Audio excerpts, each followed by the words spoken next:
The festive season is finally here, the Christmas tree is standing and the house is full of decorations. But there is one element still missing, something without it, for many of us Hungarians, Christmas is just not Christmas. This is halászlé, also known as fisherman soup. It is not just a simple dish, it is Christmas in a bowl. While you can try this in some restaurants in Hungary, many of my fellow countrymen would argue that the best fisherman soup is found in their own household. This is my father, and to me personally, he makes the best halászlé. So in this video, I not only want to look at the dish and its history, but the person behind it, who makes this simple soup become something truly special. Neked mi az első emléked a halászléről? Hát anyám csinált mindig karácsonykor, de ő passzírozta. Én annyira szeretem a halászlét, hogy én mindig azt mondom, hogy egy jó halászléért elmennék Fótra gyalog. A legtöbb helyen, ahol tudom, hogy jó halászlé van, én ott halászlét eszek. Bármi más nem kell. Anyudtól tanultad a halászlé készítést, vagy más? Nem, ahol dolgoztam, ott többször, amikor fogtunk, mert 4-5-en, sőt sokszor 6-an is elmentünk horgászni több helyre, Velencei tó, Balaton, és ha ott fogtunk halat, az nem publikus, de a gyárba megfőztük.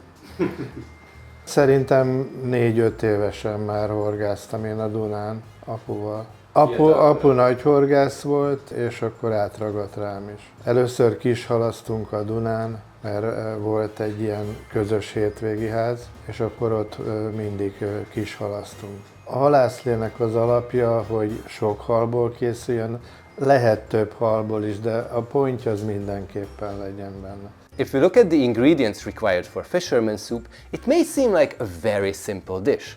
All you need is river fish, onions, paprika powder, salt and water.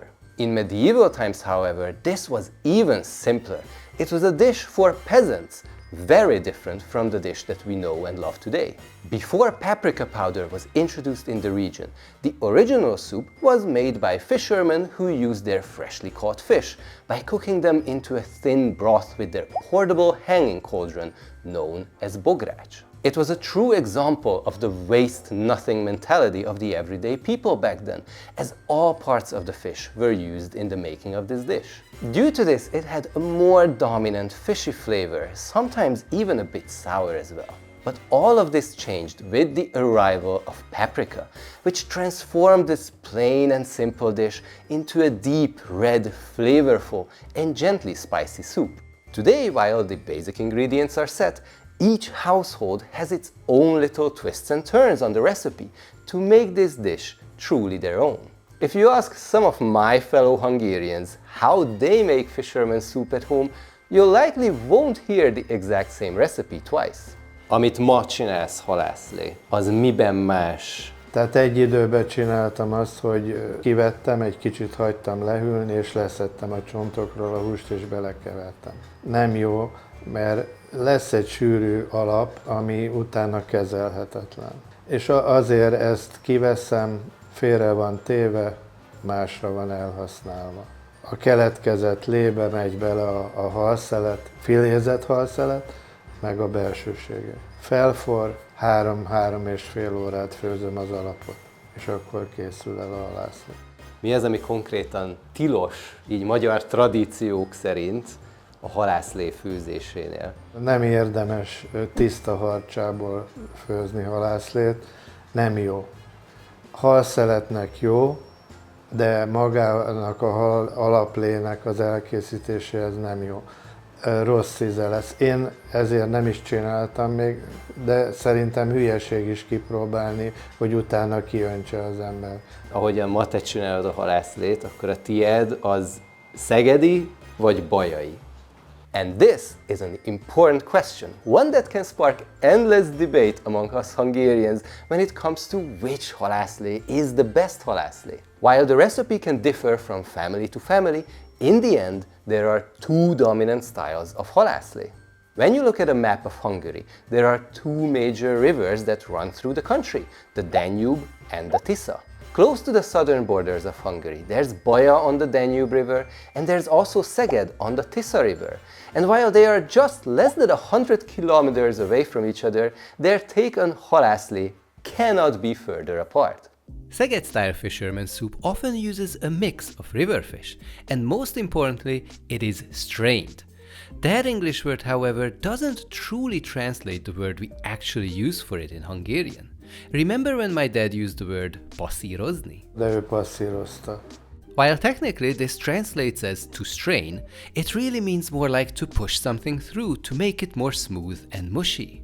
Baja-style fisherman soup, however, uses mostly just carp, and it traditionally is served with egg noodles called gyufa-tészta, but most importantly, it is not strained like the Szegedi-style one, so the broth is lighter and cleaner. And this difference of the beautiful deep red and thin broth of the bajai fisherman soup and the more rustic, intensive broth of the Szegedi fisherman soup is what divides many of us Hungarians. Annyi, hogy nem passzírozom. Hát én azt mondanám, hogy inkább egyedi, mert mindenhol benne hagyják az alaplében az alaplé anyagát.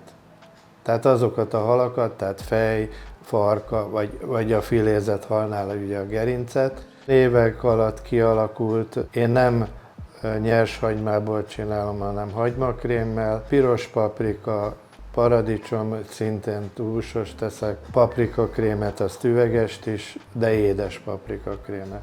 Mindenki teszi bele ezeket a dolgokat, de ha nyáron főzik, akkor azt a nyers paradicsomot, nyers paprikát. A téli viszonylatban általában mindenki paprikakrémet és paradicsomkrémet használ a halászléhez. Meg ha friss hagymából csinálják, nagyon sokan leturmixolják, vagy nem turmixolják, apróra vágják. Ha passzírozzák, akkor nincs értelme, akkor felszeletelik és annyi. Piros paprikából füstölt is kerül bele, vagy Nem, csak sima? nem, sima. A paprika érdekes dolog, mert ugye, mint tudjuk, zsírban oldódik. A halat felöntjük vízzel, belerakjuk a hagymát, ezt piros paprikát nem rakunk bele. Mikor felhabosodik, akkor már van a tetején zsír, és akkor kell tenni bele a piros paprikát. Akkor oldódik fel.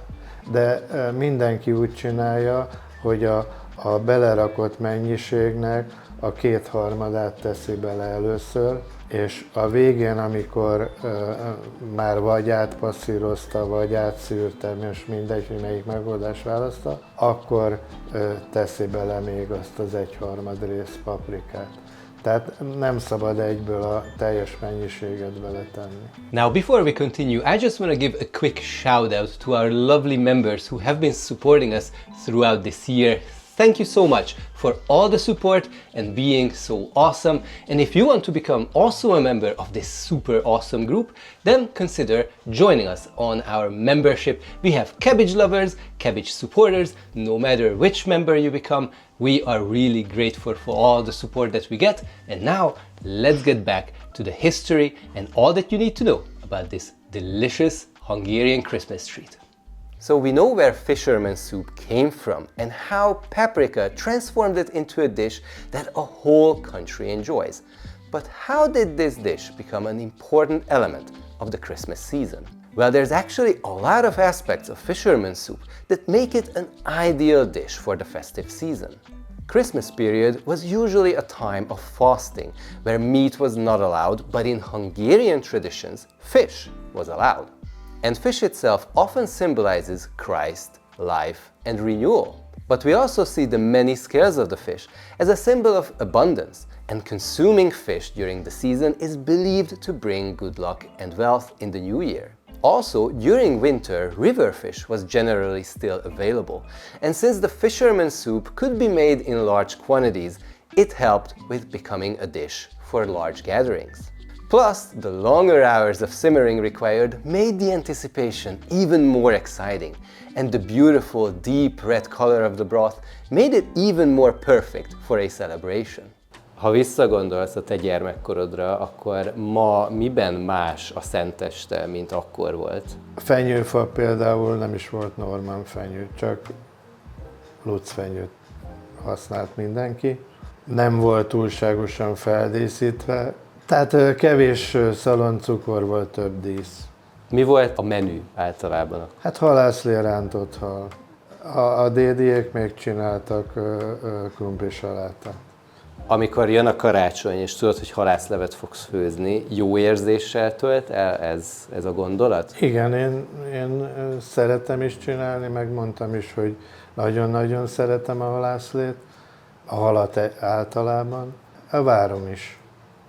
Now, fisherman soup may be the star of Christmas Eves on Hungarian dinner tables, but you don't need to break into our houses in December to enjoy this dish. There are, of course, many restaurants that serve good fisherman soup, and if you want to try it for yourself, then we'll leave some names of places down in the description.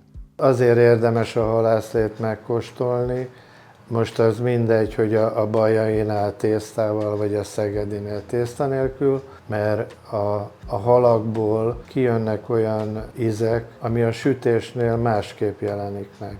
Van, aki úgy nézi meg a halászlét, hogy a kezét fölteszi, és hogyha ragad, akkor érzi, hogy már van a halászlének sűrűsége, töménysége. We hope that you enjoyed learning about fisherman soup, but in this video I didn't only want to introduce you to the dish. While the ingredients are simple, it's the people behind the dish that make it truly festive and special for us. And I wanted to celebrate those who make Christmas such a beloved time for us. Köszönöm, apu. Thank you so much for watching, and I hope to see you guys in our future videos, and if you don't want to miss any of those, then make sure to subscribe to the channel. Thank you again, and see you in those future videos. Bye! And happy holidays!